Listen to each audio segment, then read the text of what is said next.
Kimberly Lovey. I am a wife, a mother of two. I am a businesswoman, a brand builder, a blogger, and a podcaster. Today's episode is extremely special to me personally, and I know it will be filled with value to all of you. This is my very first guest I've ever had on the show. My guest today will be my mentor and North Star, my father. He is filled with wisdom and provides guidance to anyone that is feeling down, lost, or just lacking confidence. So grab a pen and paper because this episode is jam-packed with value. With that, enjoy. Hi, Dad. Oh, hi. How are you? I'm good, thank you. Thank you for being my very first guest on my podcast. Oh, thank you very much for inviting me. It's great to be here in the Lovey Shack. Thank you. Before we start, if I may, I'd like to give a shout out to someone. Yes. My sales assistant, Jessica Giafrida. Not only is she a great sales assistant, and I couldn't function without her, but she's even a better human being. That's sweet, Dad. Oh, thank you. Shout out to Jessica for being so awesome. Yeah. Okay, so for those of you that have not met my wonderful father, he's here because he is literally the happiest person I know. He is also my mentor, and I know he has been really him and my mother both have been the backbone of my sister and my success. And so I actually had multiple people request that you come on, Dad, and share some of your tips. Can you name them? I could, but I don't want to. Okay. I don't want to reveal too much. You don't want to bore the people at It's a long home. list. Well, I have to say, when I asked my friends, what do you want to hear more about? And I had people say to me, I didn't really have the mentorship and the support from my family that you did. And I know that you had such a strong family foundation. So we'd love to hear more from your parents. So, I got to say, it really surprised me, but I think it makes a lot of sense. So basically, we are here today to share some of these secrets and tips and just, mantras of the way that you've raised Jen and I, and things that I think have been really instrumental to our success.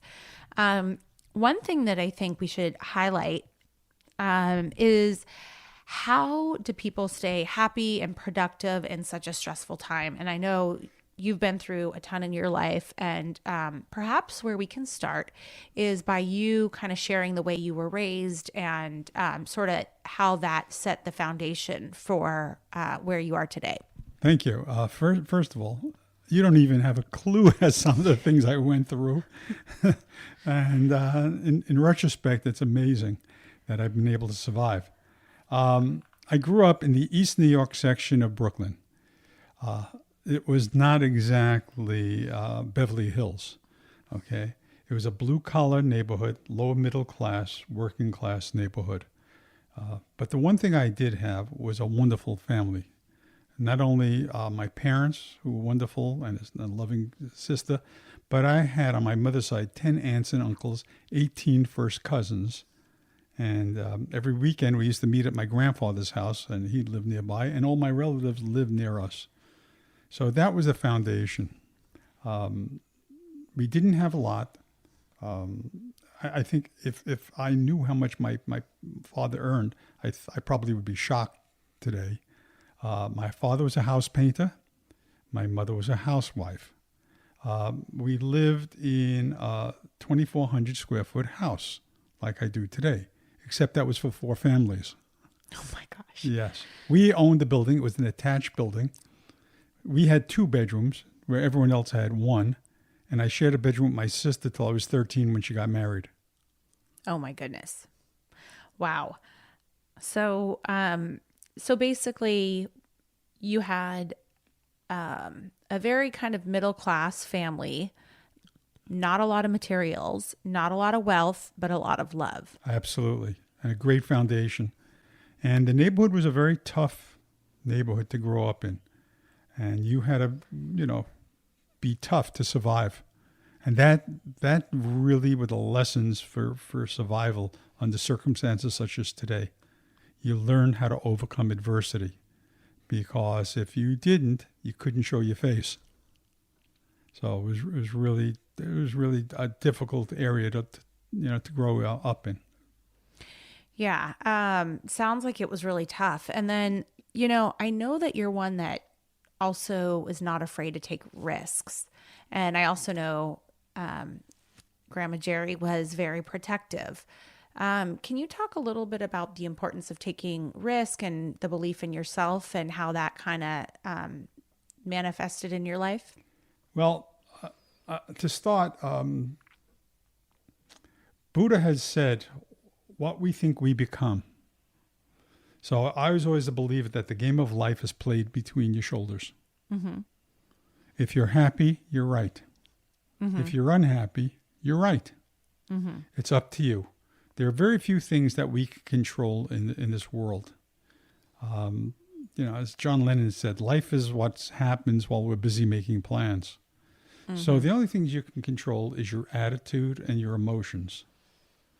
How you react to things. That's up to you. And it comes down to self-belief. If you don't believe in yourself, who will? Mm-hmm. So that is very key. Now, thanks to my father, he always taught me to be independent. And from that, you become independent. You get self-confidence. You believe in yourself. My mother, on the other hand, was very overprotective. Mm-hmm. And he used to fight her, to protect, from being, scared, growing up scared, not taking chances.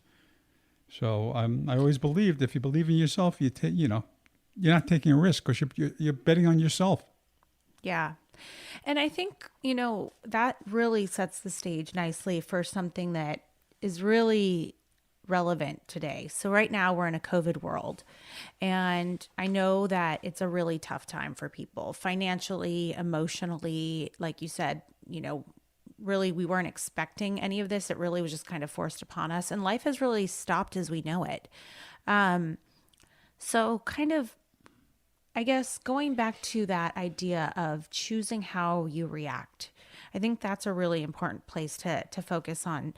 What advice or guidance would you give someone that is sitting home right now and, maybe they're just not in a great place and they're wishing that something will change in their situation, or they're experiencing envy, they're looking at social media and they're feeling jealous of, people that appear to have it all.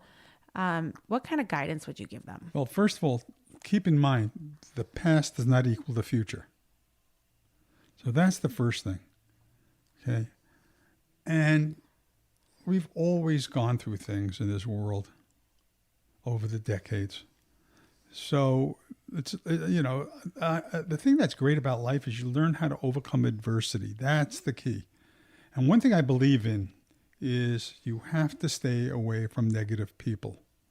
Some people are always unhappy. It doesn't matter how much money they have, their education.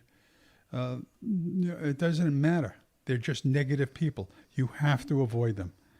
I always think about, when I was in Manhattan, I'd be in Chinatown and you'd see a bucket of crabs.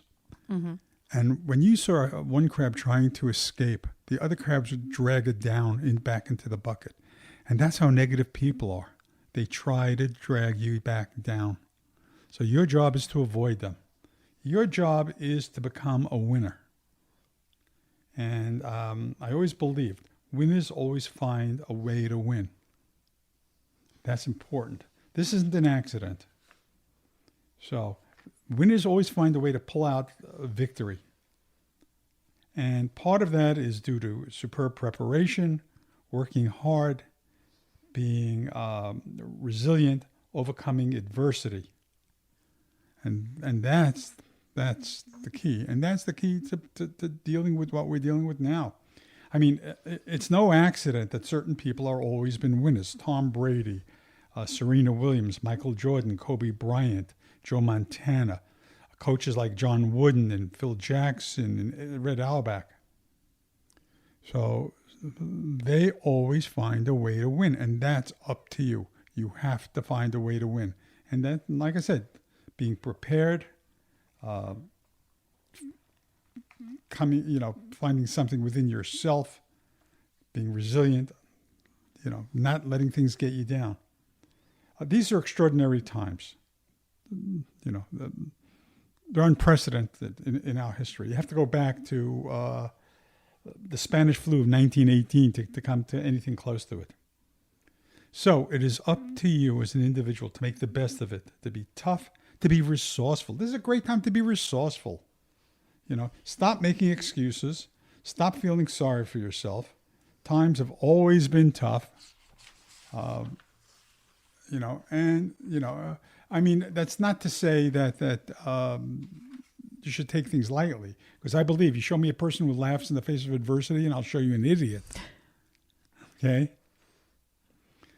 But I always taught my kids, if there's a wall, find a way around it. Either go through it, over it, under it, or around it. That's up to you. And if I may, I could, talk to you about my mother and what she grew up with. Mm-hmm. Yeah. I want to share the story of the times when Grandma was growing up. Well, my mother grew up, she was born in 1914. When she was 4 years old, she had the Spanish flu. Somehow she survived it. By the time she was 15, her mother had died. And then they hit the Depression. And she grew up in a family with 10 brothers and sisters. And my grandfather was a tailor, so money was, very hard. And yet they lived through it. And then came the Second World War and Hitler and all the rest. And yet she overcame it. So if someone like that could overcome it, and she had a great attitude. Yep. So if someone like that could overcome it, why can't you under this? And remember, maybe we can share with our listeners about the note that we found. The sentiment about it was sort of interesting to me, considering that she really didn't come from much, but, Yeah, I found a note, and it was written years ago, and she said, don't cry for me. I had a great life. I had wonderful children, a wonderful family. I was very, very lucky. And the truth is, financially, she had very little. Right. But she had a wonderful life. She had a full life. And she was happy. Matter of attitude with all the things that are going on. So again, it's up to you to make the best of what we are. Like I said, take advantage of the situation. It's fabulous. Yes. Yeah. And I think that's really important to think about, well, what are the opportunities we have considering the world we're in today and being resourceful? And I mean, we have the internet, we have so much more of an advantage than we've ever had. And I think a lot of it also points to kind of what you're saying about the self-reliance and self-esteem. I know that you've done a lot of work with Jen and I on our self-esteem. So could you maybe talk a little bit about how you kind of, as a father, made sure that your children had self-esteem and the role that it plays? Well, there's a great quote I like, which says, "It's not your job to like me, it's mine." So it starts with liking yourself. If you don't like yourself, how could you have a happy life? So that's the first thing. You have to learn to love yourself, to like yourself, to know yourself, and get the best out of you. That's what it is. So, as a father of two daughters, I always worried about, my daughters having self-esteem problems. So I always try to do something to build their self-esteem. So we would do various things. I would tell them, God did not put you on this earth to be a punching bag. I always taught them, don't worry about taking chances. Take chances. Don't worry. There are hills behind our house. And I used to say to them, this is a metaphor for life. And we used to climb these hills, and it was difficult for them. They were young kids, 5, 7 years old. I say, you fall down, you pick yourself up, you brush yourself off, and you climb to the top until you're successful. And I had them repeat that mantra. And if they told me they wanted to try something, I never poo-pooed it. I never put them down. I said, good, let's try it. You see, because to me, a failure is not someone who does something and it doesn't work. A failure is someone who's afraid to take a chance.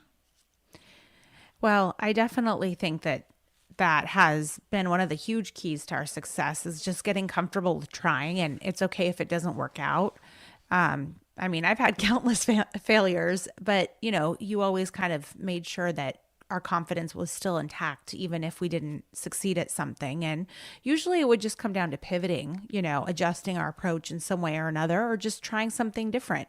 But, not getting down and just making sure that we get back up and brush ourselves off and keep on going really has been the key to our success. So I definitely think that is huge for anybody listening. It's not about how many times you fall. It's about how many times you can get back up and keep going. Right. And then, you have to be pragmatic. If something doesn't work, you try something else. I mean, look at people like Thomas Edison. I mean, how many times did he have to work on something until it succeeded? And remember what Edison said that about genius. Genius is 1% inspiration, 99% perspiration. So it means hard work. It means coping with failure, plain and simple. The other thing is, and I always kept on telling him, if you don't believe in yourself, who will? And as a result, I've read a lot of books on positive thinking, and I try to encourage people to do it. Books by by Napoleon Hill, like Think and Grow Rich, or Tony Robbins. I read his books and listened to his tape. Ed Milet, or John Wooden, who wrote The Pyramid of Success. Mm-hmm. So these are the things that you should work on. And again, don't worry about that, and don't worry about what other people say. That's the most important thing. Who cares? The loudest boos come from the cheap seats. I think that's another really, really hot tip, really important thing, especially in today's society. It seems like everyone cares about everybody else. I don't really care about what people think about me. I care about, what my family thinks of me, and that's about it. And what I think of myself. And I think that, we just can't overstate that enough, that as long as you think positively of yourself, that is the single most important thing. It's absolutely true. Now, I believe everybody has a gift. Yes. Okay. Everyone has a gift in life. Your job is to find out what your gift is and give it to the world. Only you know what your gift is. Let me give you a good example, if I may. Mm-hmm. Okay. I know someone who is not academically oriented. Mm-hmm. Okay. Probably has trouble putting a couple of sentences together. But if you put him under the hood of a car, he's Einstein. He's a genius. He makes car hum. He'll diagnose a problem in a second. You put me underneath the hood of a car, and I'm lost. So this person has his gift. Now, the thing is, how do you find your gift? Yeah. How do you find your gift, Dad? Well, I'll tell you what to do. I have an exercise for people to do, and it's so simple, especially in this time of COVID. It's great. You go to a park. Mm-hmm. Okay, get out of the house. Great. Okay. You take with you a legal pad. Mm-hmm. You sit down under a tree and you write down everything you love to do in life. Whatever it is, let your freak flag fly. Let it all hang out. Use your imagination. Okay.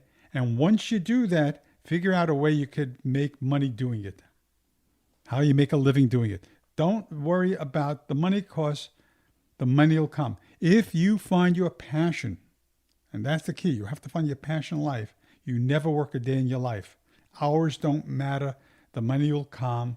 You don't have to worry about failure, because a failure is someone who doesn't try.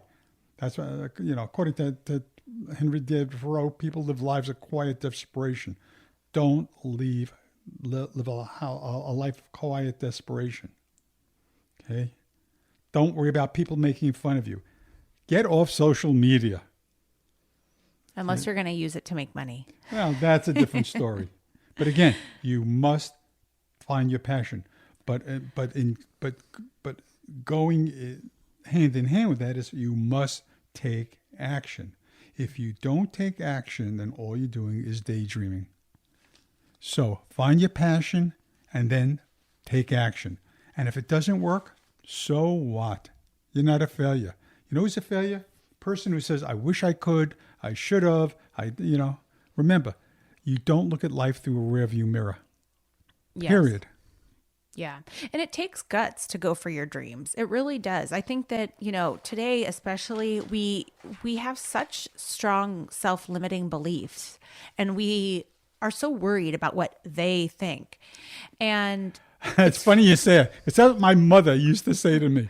They're all going to laugh at you. That's what she used to. That was her term. They're all going to laugh at you. And I used to say, who are they? right, who's they? Who the hell cares? It's true. No, really, it's true. And it's just interesting. I had somebody, a really dear friend of mine, who I will, whose name I won't share. I can tell you later, Dad. And they said to me, I'm really enjoying your podcast. It takes a lot of guts. And I said, something? It does take a lot of guts. But the truth of the matter is, I don't care what other people think about me. I feel compelled to share some of the gems that I have learned. I've been afforded such a wonderful set of parents. And I know there's so many people out there that just haven't been afforded that gift. And so, you know what? If some people don't like it, that's okay. But I know that I'm going to help at least one person by having you on the podcast and just by sharing some of your tips for success, because I look at my sister, who is incredibly successful. Here you have this almost world-renowned oncologist, and when she was first thinking about going to medical school, she was told she could never get into medical school. And fast forward 15 years later, she's got her MD and PhD from one of the top cancer centers in the world. And so, that type of fight, that type of grit, that type of dreaming and ability to have confidence in yourself and just fighting for your dreams is what it really takes. Well, think about this, and this is true whether it's getting into a school, getting a job. You can have 1,000 no's. All you need is one yes. That's what it comes down to. And once you get that yes, then it's up to you to show what you can do. Like I said, let your freak flag fly. Let it all hang out. That's what you do. And it starts with self-belief and self-esteem. It does. It really does. And, it's interesting because Ed Milet actually shared that he defines confidence as keeping promises to yourself. He says that is how you build confidence. So for people out there looking to build confidence, looking to build self-reliance, start by just making even small promises to yourself. For example, set a goal that you want to start working out a certain number of times a week. Set that goal and then go do it. And it's just, for you. It's not for anyone else. I think we're all so concerned and so interested in looking around. Refocus. Take the time in the COVID world, especially when things are quieter. It's not so much of the hustle bustles we're used to.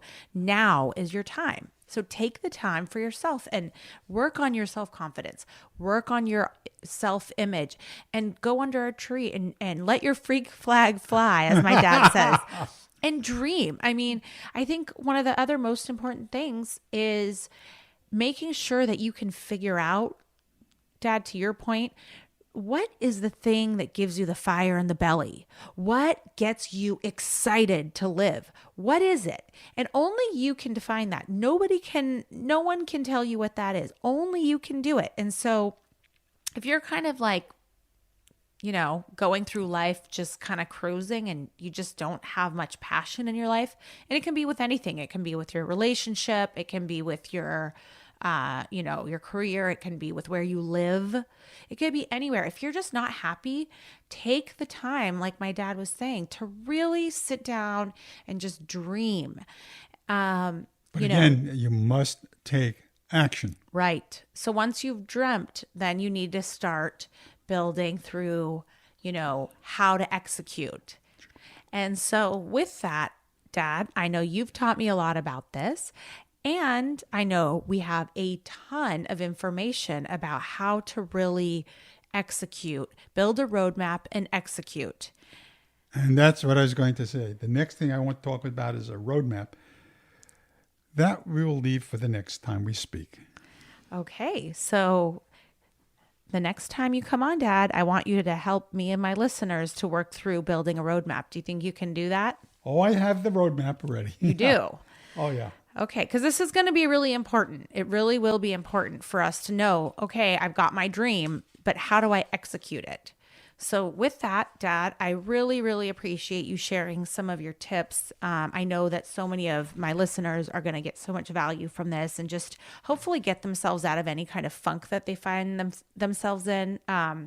You don't need to have a lot of money. You might not even have, some of the best family, but just getting the mentorship, being resourceful, and really just believing in yourself and daring to dream, I think are really some of the key takeaways. I think it's great because, again, to see what you could achieve and become, that's up to you. And it's really gratifying. So, but again, it's up to you. Absolutely. Well, Dad, thank you so much for coming on. I really appreciate you joining me. And this was really fun. I can't wait for you to come back. Thank you. I appreciate it. Great. With that, we'll talk to you next time.